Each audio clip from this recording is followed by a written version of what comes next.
Bonjour Yacine, Bonjour, comment ça va? ça va bien et toi? Super, super. Bonjour, je m'appelle Lynn, je suis le fondateur de ST Love. Alors mon background, je suis vraiment dans les données, dans les analytiques. Alors je me suis dit, pourquoi qu'on applique pas AI sur le dating aujourd'hui? Fait que c'est pour ça que je suis ici. Donc toi, tu es vraiment experte en données et analyse des données. Et tu as mis toute cette expertise, comme tu dis tout à l'heure, j'essaie un peu de résumer, pour savoir détecter les bons matchs et pour Exact. que ça soit pertinent. Oui. Comment faire rencontrer deux personnes et que ça soit quelque chose de qualitatif plus que quantitatif. Exactement. Qu'est-ce qui t'a fait faire ce déclic en fait? Ben parce que je vois qu'il y a un manque sur le marché au côté de raffinité, sur comment les applications font les matchs entre les personnes. Les applications comme Tinder, Bumble ou les autres applications mobiles, les gens concentraient beaucoup sur l'apparent, l'âge, distance. Alors, c'est tous les éléments à l'extérieur de nous, mais il n'y en a aucune application qui concentrait qu'est-ce qu'il y a à l'intérieur de nous. Fait que oui, on a les matchmakers qui allaient jusqu'aux tests de psychométrie, c'est quoi la valeur, c'est quoi la priorité dans notre vie, mais sauf que c'est un travail humain, c'est pas automatisé encore. Fait que ça prend énormément de temps pour un matchmaker pour trouver le match pour ses clients. Et avec les IA qu'on a aujourd'hui, ça nous aide beaucoup à speeder le processus, fait qu'on peut analyser 200 variables différentes à l'instant de quelques secondes. Je suis capable de sortir pour voir, OK, ben c'est quoi mon meilleur match? C'est quoi le score? C'est quoi le prochain? C'est quoi le 5 meilleurs profils qui matchaient à mon profil? Puis ça fait en quelques secondes. Alors, je me suis dit, pourquoi pas? C'est pas comme Tinder. Tinder, il dit que, OK, ben, si vous aimez marcher au but de la mer, vous aimez le pina colada, vous êtes un match. Mais c'est pas simple, aussi simple que ça, tu sais. Fait Ok. que ça dépend aussi à quel étage de la vie de certaines personnes. Est-ce qu'ils ont des wisdom? Fait que, par exemple, une personne qui aime s'exprimer, qui aimait parler beaucoup, mais il veut un partenaire qui l'écoute, qui l'apprécie. Pas quelqu'un qui veut parler beaucoup si les deux parlent, puis personne n'écoutait, c'est sûr que ça fait pas un bon coup, par exemple. Et aussi, les gens que ça fait longtemps, ils sont dans une relation, puis là, ils sortent de leur relation, ils veulent quelqu'un qui peut, tu sais, qui peut se sentir comme chaleureux, il veut quelqu'un qui l'accueille à la maison, il veut pas quelqu'un qui, OK, ben, qui aime faire la fête. Oui, il fait la fête, c'est fun, mais dans la quarantaine, puis là, je refais ma vie, puis je veux pas un copain qui aime boire, qui aime faire la fête. J'aime un copain qui a la compassion, qui me comprend et avoir la même valeur de vie. Une application comme Tinder, il y a 30 millions de personnes qui sont sur la plateforme. Fait que jour 1, tu es dans les plateformes, fait que ton profil est plus dans le top, mais à la 30e jour, il y en a tellement de nouveaux abonnements que ton profil est rendu dans le bottom. Alors, il faut que tu payes beaucoup plus pour que les gens te voient. Alors, c'est un algorithme pour que Tinder peut faire plus d'argent. C'est pas une agence matrimoniale et t'es pas aussi une application de dating. Toi, tu es le meilleur des deux mondes, si j'ai bien compris. Je t'avoue, un certain temps, pendant la vingtaine, admettons, on cherche quelqu'un qui nous ressemble. On arrive à un certain âge, on a 40 ans, donc on veut quelqu'un avec qui on va continuer. Vingtaine, on apprend beaucoup de notre parent. Fait comment notre parent vivre, comment les gens au notre entourage fonctionnent. Fait que nous, nos cerveaux, on absorbait tout ça et on pense, on crée une personnalité. On pense que ah, ça c'est moi. Mais dans le fond, on prend un peu de notre père, un peu de notre mère, un peu de nos soeurs et tous les gens au alentour. Fait que quand on cherche un partenaire, on pense que, ah, lui, il me rassemble, OK, on va faire un bon couple. Mais on n'a pas pris en considération que, OK, des fois, je fais la project, des fois, si mon chum me dit quelque chose que que ça me donne des triggers, c'est une projection que je mets sur lui. Alors, je me rappelle que mon père, il m'a dit ça parce qu'il me critiquait. On commence à faire des projections négatives sur les autres. Fait que c'est pour ça que il y en a beaucoup de couples qui se mariaient très tôt, mais ça marche pas plus tard parce que ils savent pas c'est qui eux-mêmes. À quarantaine, tu as eu la chance de découvrir c'est qui toi. Fait que tu as tout appris par des expériences, pas par la projection, comme un recording de tes parents, tes soeurs, tes alentours. Tu as ton personnalité. Et tu as beaucoup de wisdom, tu as beaucoup la compassion, fait que tu comprends au niveau émotionnel, tu comprends plus, alors tu peux avoir des compassions pour les personnes. Mais une personne à vingtaine, le niveau de compassion n'est pas encore développé, le niveau de wisdom n'est pas encore développé, fait que c'est là que ça fait un crash. Comment tu as réussi à détecter tout ça? C'est quoi ton C'est expérience? sûr que j'ai une application mobile qui permet à les gens de remplir tout le profil. Fait que sur les tests psychométrie, sur le valeur, le style de vie, au niveau de mentalité émotionnel, physique, financier, famille et le temps. Mais quand même, ça prend aussi le côté de chimie. OK, une personne qui me va super bien, on est matché 100% au niveau de spiritualité, au niveau de émotionnel. Mais quand je le vois en personne, est-ce que ça clique? C'est sûr que comme c'est la même technologie que ton compagnie utilise présentement, on appelle ça le RAC. Fait qu'on indexait toutes les données, fait que je rentrais 200 questionnaires sur moi, ma photo, ma personnalité, qu'est-ce que j'aime, qu'est-ce que je pense que les gens pensaient de moi, qu'est-ce que je pense de moi-même, est-ce que je me donne l'approbation, est-ce que ma famille, mes entourages me donnent l'approbation, comment je pense de moi, est-ce que je suis belle, je suis intelligent ou l'opposé, et qu'est-ce que les autres pensent de moi. Fait que toutes ces données-là, on le vectorisé. Vous les mettez dans la moulinette, vous tournez comme ça. Exactement. Donc, pour faire simple. Exactement. Fait que si tu as 2 millions de personnes, ça peut faire des clustering, ça peut classifier les gens similaires. Ouais, dans un clustering. Puis là, le IA, le LLM, il rentre et il va faire la traduction. OK, Lynn, elle est tel profil, elle a beaucoup de créativité, elle aime parler. Mais OK, dans ces clusterings-là, est-ce que j'ai une personne qui est similaire à ses qualités, mais il aime écouter, il apprend, tu sais, comme il aime apprendre, il est aussi curieux. Fait c'est quoi ma complémentaire et non pas quelqu'un qui parle beaucoup comme moi et tu sais, on va même pas s'écouter. Ça marche pas là. Je suis venu, par exemple, avec cette assumption que mon meilleur match, par exemple, quand j'ai rencontré ma femme, c'est la personne qui est comme moi. Mais en fait, tu es en train de me dire, la meilleure personne, c'est la personne qui est la plus complémentaire à moi.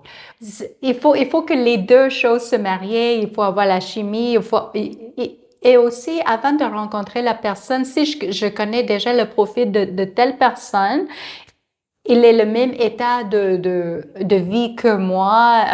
On est un peu après le même âge. On est comme passion toutes les deux. On a un bon cœur, puis on veut une famille, on veut avoir des enfants. Déjà, on sait que, on est sur la même place. Tu sais, on parle la même chose.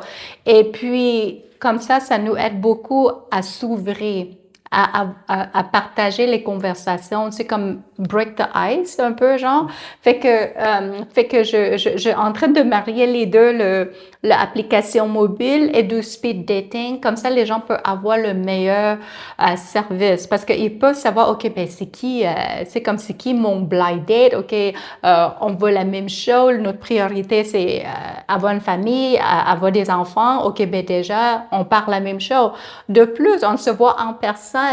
Puis là, tu sais, on peut s'échanger, on peut voir, OK, est-ce qu'on a la chimie? Si oui, tant mieux, mais sinon, OK, je monte d'autres champs, au moins je peux voir les autres aussi. Mais en connaissant, en apprenant la personne auparavant, ça aide beaucoup à notre client de break the ice sur une conversation et les gens peuvent poser des questions plus profondes, plus comme meaningful, si tu veux dire. Ouais. En même temps, si j'ai bien compris, il y a l'application Oui. qui sert à collecter les datas. Oui. Il y a ton intervention personnelle en tant qu'experte, parce que là, c'est de la psychanalyse, ce que tu viens de nous faire. C'est très profond, ça. Tu vas chercher les problématiques intérieures pour accompagner les gens en les tenant par la main. Voilà comment tu peux résoudre ce problème. Voilà comment tu peux avoir des relations saines et tout. Et finalement, tu as ce volet qui est la rencontre directe en vrai, où tu es là derrière les gens pour les soutenir, pour qu'ils franchissent le pas, parce que c'est pas évident. On a parlé de confiance en soi et tout, et ça pourrait être l'un des freins qui laisse les gens, bah non, je veux pas avancer, je veux pas aller rencontrer cette personne. Et toi, tu es là, tu offres toutes ces possibilités. Fait que c'est sûr que l'estime de soi, ça joue un gros rôle dans la relation. Alors, si une personne qui n'aime pas eux-mêmes, c'est sûr qu'ils vont faire la projection que, oh, les gens vont pas m'aimer, tu sais. Fait que souvent, c'est sûr que dans notre jeunesse, des fois, on n'a pas eu la reconnaissance de nos parents. Des fois, nos parents disent, ah, t'es pas assez bon. Puis nous, on gardait ces images-là dans nos têtes. Fait qu'on fait ces projections-là à notre potentiel partenaire qui est injuste pour les autres personnes parce que c'est pas la réalité, c'est notre projection. Fait il faut qu'on apprend à avoir la conscience un peu. Fait à chaque fois que, mettons, à chaque fois mon copain ou bien mon partenaire potentiel me dit des choses, puis là, je me suis fâchée. Il faut que je prenne le temps de réfléchir. OK, mais c'est qui que je projetais sur mon chum? Est-ce que je projetais ma mère ou mon père ou bien un ex dans ma relation passée que j'ai eu beaucoup de douleur, puis je projetais ces relations-là sur mon compagnon qui n'est pas juste pour lui. Alors, il faut prendre le temps de réaliser, OK, ben il a dit quelque chose et je me sens fâchée. Pourquoi? Oui, fait que c'est sûr que on est humain, on est tous besoin de la connexion d'humain. Fait que c'est sûr que la société aujourd'hui, tout le monde est sur les téléphones, comme les jeunes dans la vingtaine, eux, ils jouent aux jeux vidéo, puis eux autres, ils cherchent les amoureux sur les jeux Internet. Fait, ils veulent même pas sortir de chez eux. Fait que ça, c'est une difficulté sociale du siècle que tout le monde qu'on essaie de régler aujourd'hui. Fait que c'est sûr qu'à l'école, ça t'apprend à faire plein de choses, mais ça t'apprend pas comment vivre, comment être heureux. Fait que c'est pour ça que j'ai organisé le speed dating pour que les gens sortent, pour que les gens se voient. On fait le classe ensemble, on participe aux jeux ensemble, on répond aux questions ensemble. Fait que je mets des coachs de relations qui va venir sur place, qui va faire des questionnels. Fait que tout le monde peut participer en même temps. Fait qu'un entend, OK, ben, qu'est-ce que l'autre souffre? OK, mais j'ai eu le même problème. Comment je vais faire pour me rendre plus heureux? Fait que on besoin beaucoup de coaching. On besoin beaucoup plus de coaching, plus sur la côté de humain. Je t'avoue que l'école, comme tu as dit, nous prépare pas à la vie. J'ai appris à l'école à faire des maths, à répondre à des questionnaires, mais j'ai jamais vraiment appris à interagir avec les gens ou interpréter les signes. Exactement. Alors, il faut se communiquer en personne parce que sur l'Internet, c'est comme peut-être des fois l'attention de la personne n'est pas là, mais je suis là, je suis avec toi. Fait que je n'ai pas le choix de mettre ma concentration sur toi. Je n'ai pas le temps de checker mon téléphone, écouter la musique, puis te texter en même temps. Non, je suis là devant toi. Fait que j'ai absorbé qu'est-ce que tes intentions, tes émotions, ton état, comment tu sens. Fait que c'est sûr que je peux lire tout que, OK, ben, t'es très positif, t'es très énergisant. Fait que si je comprends pas des choses, il va falloir qu'on valide. Hey, est-ce que c'est ça que tu veux dire? Parce que nous, on fait, comme humains, on fait beaucoup des projections. On pense que, j'ai pas besoin de dire, il devrait savoir s'il m'aime, il devrait comprendre qu'il doit m'acheter des fleurs, il doit m'acheter des cadeaux. Mais ça, c'est un autre langage. On appelle ça le langage d'amour. Fait qu'il y en a des personnes personnes qui aiment toucher, avoir de l'affection, mais il y en a d'autres personnes qui aiment acheter des cadeaux. Il y en a d'autres personnes qui aiment, j'aime que mon chum me donne des complimentaires. T'es belle, t'es sexy, mon amour, je t'adore. Fait qu'il y en a les gens qui s'aiment par l'oreille, il y en a d'autres qui s'aiment par la touche ou par les cadeaux. Fait que il faut qu'on apprend et il faut qu'on partage qu'est-ce qu'on aime sans faire la projection. Il devrait savoir. S'il m'aime, il devrait savoir. Fait qu'on appelle ça le love language. Okay. Je vais raconter une petite anecdote. Oui. Donc tout à l'heure, tu as parlé de cette première étape de brise-glace et tout. C'est une histoire vraie. Je connais quelqu'un. Il connaît pas ce love language, mais il connaît pas comment approcher ou aborder d'une façon naturelle et normale. Donc cette personne, elle se retrouve en tête-à-tête en ascenseur avec une personne sur laquelle il a flashé. Donc c'est l'amour fou, le coup de foudre, il la regarde, elle le regarde, et là il fallait qu'il dise quelque chose. Donc la personne était tellement maladroite, au lieu de dire, je sais pas moi, bonjour, salut, je suis le voisin d'à côté, ou je suis... Non, il a dit comme ça. Miaou. Et ça marche? Non. Moi, je trouve ce point de la rencontre, admettons, si on veut connaître quelqu'un, il est très intimement lié à la confiance en soi. Mm. Et tu m'as parlé dans le passé que tu avais des solutions, comment travailler cette confiance en soi pour aller vers l'autre, pour ouvrir la porte à la discussion, mais surtout aussi pour avoir des rencontres qui ont du sens. Mm-hmm. Parce qu'on a beau à dater ou sortir, faire des rencontres, connaître du monde, et au finalité, on se retrouve encore plus seul et plus triste. Mm-hmm. Donc, comment tu proposerais des solutions par rapport à ça, et c'est quoi dans ta solution qui fait en sorte que ça donne de la valeur à la rencontre? C'est comme pour les femmes, ils aiment ça avoir un homme qui a beaucoup de confiance en eux-mêmes. Fait que oui, tu peux prendre une chaise, tu approcher la personne et t'es pas peur de la réjection. Tu prends ça comme, OK, même si tu vas avoir la réjection, mais tu vas avoir la confiance en soi-même. Juste ça, ça donne beaucoup des bonnes impressions aux filles parce qu'on est des femmes, on veut les hommes comme plus comme quelqu'un que tu peux mettre un poids là-dessus, c'est ça l'expression française, je crois.